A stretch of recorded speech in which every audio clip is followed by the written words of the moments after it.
What's good? It's Jesse and Andrew from the Unexamined Hype podcast. And you're watching Small Talk by Godz of Rap.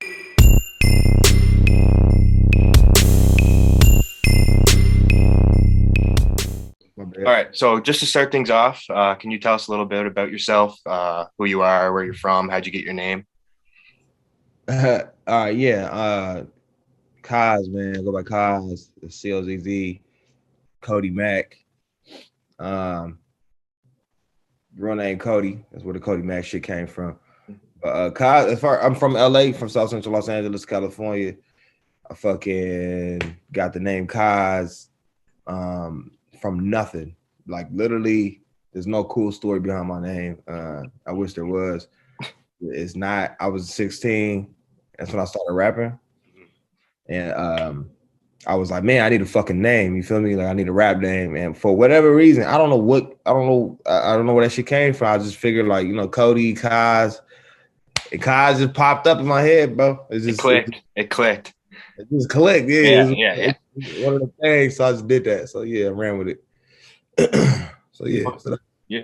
Okay. So being from Los Angeles, who were some of your earliest inspirations in music? Man, I would say it's funny because like growing up, I always like I went through periods of time of like going through.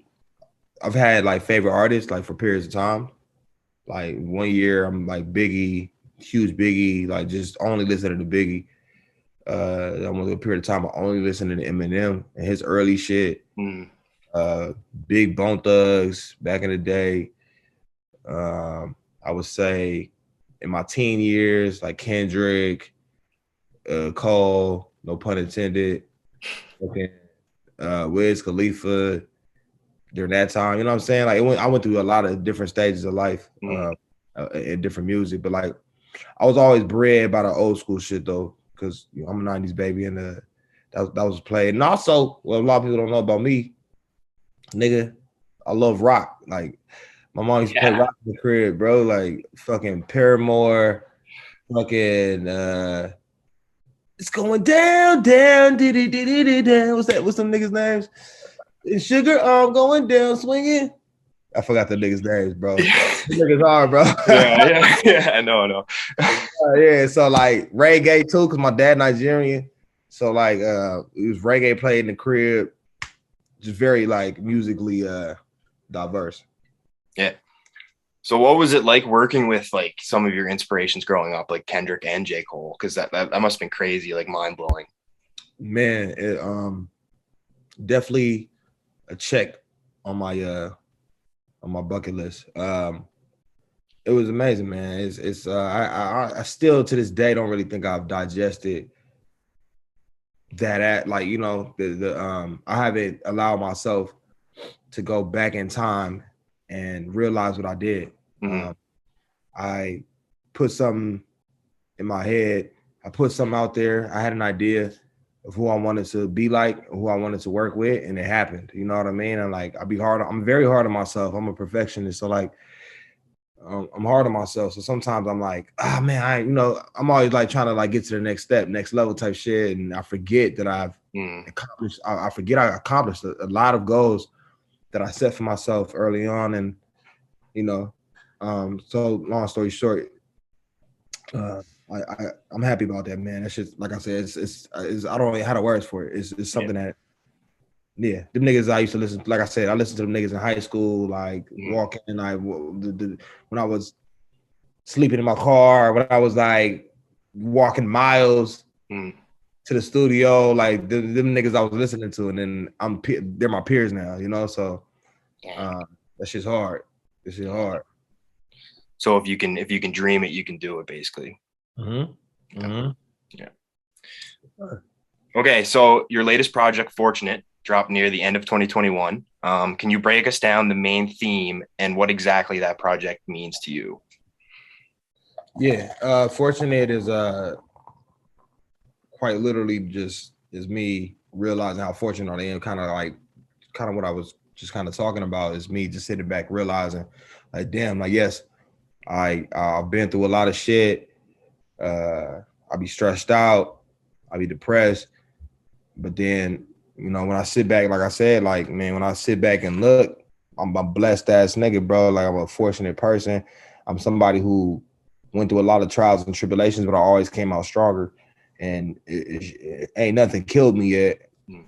So, you know, with that aspect, I'm still alive. And I'm alive for a reason, you know? So that's fortunate is just about me.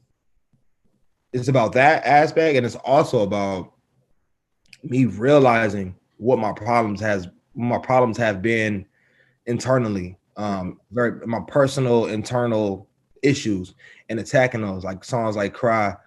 That was like a first step for me, like getting personal and be like, damn, like, why am I angry? Why do I act the way I act? Why do I get aggressive at times? Like when most people are chill, and you don't know that. We're fortunate with certain songs, like you don't know you are a certain way until you travel the world, until you meet new people. And when you from the hood, you have this mentality, and you think that's it. I thought South Central LA and my block and where I was at was it. Right.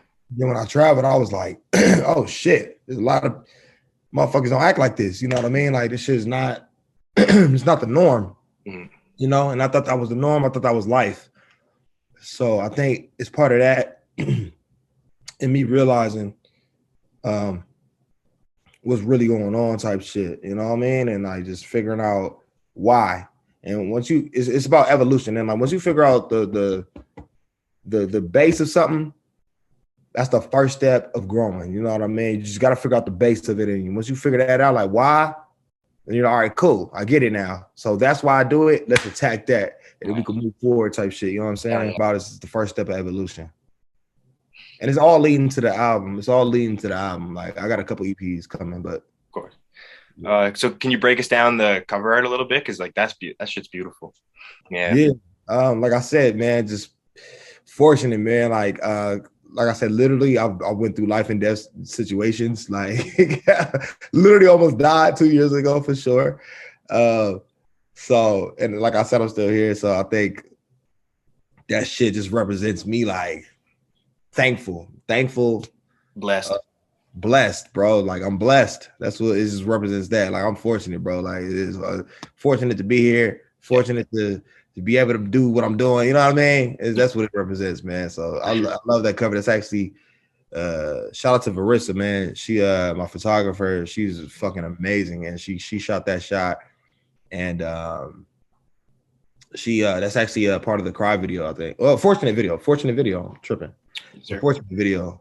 Do you have a favorite bar from the project? Favorite what? Favorite bar. Say that one time. A bar. Like a favorite bar. line. Oh, man. Yeah, we from Canada.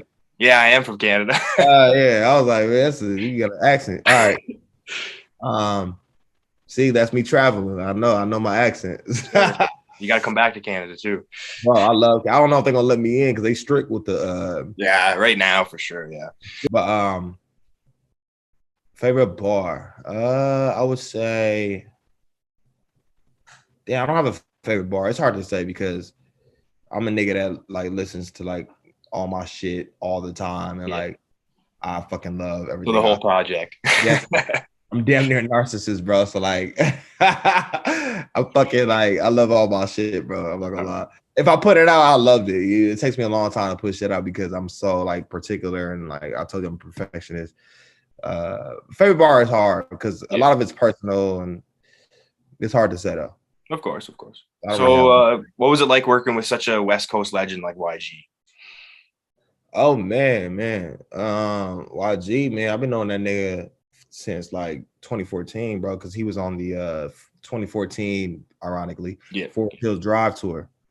I met him then, which is like what, 7 years ago, and he kind of just embraced me like during that tour because he automatically knew I was from LA, and like LA knows LA type shit, you know what I'm saying? And he embraced us, me and my crew, and like we used to go out and party with him and shit. Because that was a time like Cole was like not really like he wasn't partying and shit, you know. So I used to go out with him and his niggas and shit. So we ain't like super cool. Like I don't be calling a nigga and talking to him like that, but like we we see each other, it's always love. Like, oh, what's up, nigga? So to answer the question, that's amazing too, because he's also a fucking legend. Like I said, that's another nigga I was listening to before I got my rapper credentials, man. So that shit's also amazing. Shout out to him because he did that so fast and knocked it out for me and looked out. So yeah, shout out to YG, bro. Good nigga. So why him as the sole feature? Just kind of how it worked out, or you know, it's kind of how it worked out. It wasn't like a plan. It wasn't like, yeah, I'm only gonna get YG on this one. Nah, it was just kind of it's kind of like I had the idea, I heard the song, I was like, I want YG on that shit. It worked out. He got on it, and I was that. Yeah, that was pretty much it. Yeah, I didn't really with the other songs, like it just I didn't have nobody in mind from. I was just kind of like, this is good enough, right? You know what I'm saying? Like, it was so personal. It was hard for me to put features on like certain songs, you know, because a lot of it was very personal. So I was like, I don't know who would be able to add to what I want to say to this. You know what I'm saying? So you said you're working on like a few EPs. Is that all a lead up to your next full length project? Yeah. I'm definitely. Yeah, I don't even know if I'm supposed to be saying this, man, but yeah, I definitely got shit in the works, man. More music coming real soon, I'll say that. And then everything I put out is gonna be leading up to my album. Mm-hmm. And so yeah, so multiple. There's gonna be a lot of music coming out for me, man. I'm banging shit out, bro. I got so much music. I gotta stop being scared and like I just gotta put the shit out. And I'm making a transition to like I always call it the Drake era, like cause like I'll be like, bro, I'll be singing and shit, bro. You know what I'm saying? I'm you know what I'm saying? I'm starting to like put it in more, but this next EP is like more like about the women and like my experience. Like so like everything I'm putting out is like personal, right? So like the next one I put out is like personal, but in my personal relationships with women. So I combine my experiences with relationships with women and like an EP as well. So it's also personal, but it's a different side of me that like, you know, my super boom bap rap ass fucking fans ain't gonna really, you know what I'm saying, whatever. Yeah. This is for the bitches, nigga. Like so yeah, but I'm doing my thing. It's hard. Like, I just can't wait to put it out. It's gonna be hard. But yeah. Can we talk Revenge of the Dreamers 3 for just like 2 minutes? It was one of my favorite projects of 2019. That plaque, look. That's the plaque. What is it? The whole project, or is it a song? You said what? The plaque. Is it for the whole project? Yeah, that shit was platinum. Yeah, right here. That cover is beautiful. Yeah. Oh, it'll be up. Yeah, that's hard. Yeah, I saw the Revenge documentary and it looked mad fun in the studio. I was just wondering if you had any crazy stories or funny stories that you could remember. Yeah, that you're allowed to tell us. Yeah, I'm about to say I gotta figure out what I can say. Shit, I did one night. I was on shrooms. It was. I don't know what to say about that. I was on shrooms one night, and that's when I did. So the song 1993. Yep. I was on shrooms that night when we did that. All of us was, I think. Well, not all of us, but not Cole. But me, Buddy, and I think Jill was on shrooms too. I think we all were on shrooms. Smino probably was on shrooms. I think that was a shroom day, and we made a song off of shrooms. So that was a funny like experience, and that was the fastest I've ever wrote a verse. Like I was like it was just came to me. You know what I'm saying? Ask about me. Ask about me. So I did that real quick. There's that experience, and there's also the first day. So what's funny about the sessions is I didn't know that it was gonna be like that. I didn't know it was gonna be a bunch of different artists, outside artists, like coming in. The way Cole pitched it was more of like, oh, it's gonna be Dreamville in here, and we're gonna be working. And niggas is just the squad, you know what I'm saying? So I went to Atlanta thinking it was just the squad and we're gonna be working. Little did I know, bam, go there. I'm seeing Rick Ross, I'm seeing Akon pulling up. I'm saying like, yo, what the fuck going on? So like, I didn't know I had to fight for rooms and shit. Niggas was fighting for rooms and studio rooms, and you know, it was a madhouse and shit. And I was about to say the first day, me and Luke, my nigga, man, shout out to Luke. Me and him, we some anxiety having ass niggas. So this is a terrible way to fight anxiety, but me and the nigga be drinking to fight our anxiety, our social anxiety. I don't think a lot of people do that. And the first day, that nigga got a little too lit because of me. Cause I brought a bottle, I snuck a bottle in, and that nigga ended up like low key falling over, nigga, in the studio. That's the story I want to say. Like my bad, Luke. I don't know, but yeah, he kind of fell over a little bit. That shit was hilarious and shit, but it was my fault. So I kind of like, damn, I should have brought that bottle. I was encouraging him to drink with me and shit. Yeah. So yeah. The other thing was the Cole Lambo truck reaction. Like that's legendary. Like his face, man. That's a funny story too. I told you we was all fighting for the room. Like, so me and Reason, we was up in the A room. That's the big room. That's the room where like everybody want to record at. That's where like niggas want to be at, you know? So we was up in there. And it's the biggest room, mind you. So like it was me and Reason in there and the engineer, and niggas was bugging us. I remember Eve kept coming in like, bro, y'all almost done, bro. Y'all almost done. And I know everybody trying to rush us out the room. We like, bro, hold on, nigga, let us work. Let us work. And so then we came up with that. So after like, I think Eve came in like 3 times, like, bro, we need this room. And then finally, when he came back, I think the 4th time, we was like, look what we got. And then boom, played it. He was like, bro, I gotta bring Cole. Cole gotta hear this. So I was like, all right, cool. So then boom, Cole come in, everybody else come in, we play for everybody. And that's how that reaction happened, nigga. It was the first time hearing it. Niggas was like, whoa. But that shit was fun, bro. It was a great moment of hip hop history. Oh, of course, absolutely. So can you tell us, is there a status on Revenge of the Dreamers 4, or was this more of a trilogy thing? Or if you can say anything at all. Speak on that. Yeah, I can't speak on that. Yeah, okay. That's cool. Not my place. Not my place. We'll move on. So who are some other artists you'd like to work with in the future? That's a good question, bro. I'm the type of nigga that live day by day, so I don't really like be thinking about that type of shit, I guess. And I think I should start manifesting who I want to work with.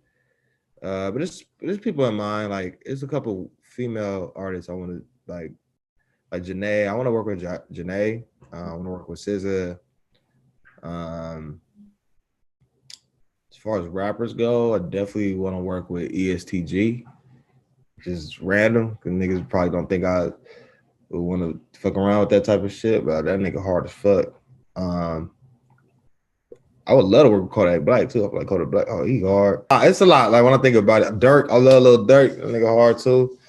He a Libra gang. You feel me? Oh damn, man, it's weird. I guess because they're not getting along right now. But I also do want to work with what's that nigga name?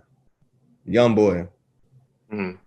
He's I'm a fan. Like, you know what I'm saying. So it's I don't mean to bring the two up at the same time at all. But yeah, musically, yes, I want to work with them type of people. And then also legends, of course, there's legends on my checklist. I want to work with Eminem. I want to work with Dr. Dre. I want to work with fucking Pharrell. It's a lot of people, man. I go on forever, bro. I got to check out Snoop Dogg. I got to check off the whole list. Of course. So what's something you want to accomplish outside of music? Any goal, like any big goals or anything? For sure. Yeah, I just want to be smart, business wise. I'm a creative ass nigga, bro. Like I said, I draw, I paint. So I want to like eventually start like this clothing thing. Yeah. Eventually want to like get into like directing and shit. I think I'm like really good at directing naturally. I'm starting to figure that out. I kind of just have good taste. And I know how to push it together really well. Like I've always been good at solving puzzles. Yeah. And I feel like that's a big part of directing. So I want to get into directing and I want to get into that acting world as well. So yeah, those are the recent goals I've been telling myself I want to get into. Yeah, okay. So that's it, man. That's all I got for you. That's small talk. I just want to thank you again for taking some time out of your day to do this. Everyone, make sure you go stream Fortunate, available on all stream platforms, and I'll let you have the last word, man. Hey, Fortunate. That's it. I appreciate you, bro, for real, dog. This was cool. You didn't ask the same questions I always hear. Love it, bro. That was fun. It's good to hear, man. Seriously, man. Like, thanks again. Like, I'm new to this shit. Like, I'm shaking a little bit. Like, I get nervous. Like you said, you have social anxiety. I got a little bit of social anxiety too. But Yeah, you know, bro. it's the next step that you got to take to accomplish some stuff. Right, bro. Yeah, I mean, look, congrats on that, bro. Because like I said, bro, that shit is no joke, bro. I got real bad anxiety, dog. So, like I said, I have all the wrong ways to handle it. But if you're finding a way to do it healthily, is that a word? Healthily? Yeah. Congrats to you, my brother. I hope you get past it, man. We're gonna have to talk more and figure out. We're gonna have to keep each other accountable with this anxiety. Yeah, for sure, man. All right, my nigga, be safe, bro. Yeah, hit me up if you're ever in Canada, if you can ever get in. I hope so, bro. I definitely will. All right, man. Peace out. Stay safe. All right, you too. All right, put God on the phone. We need the check.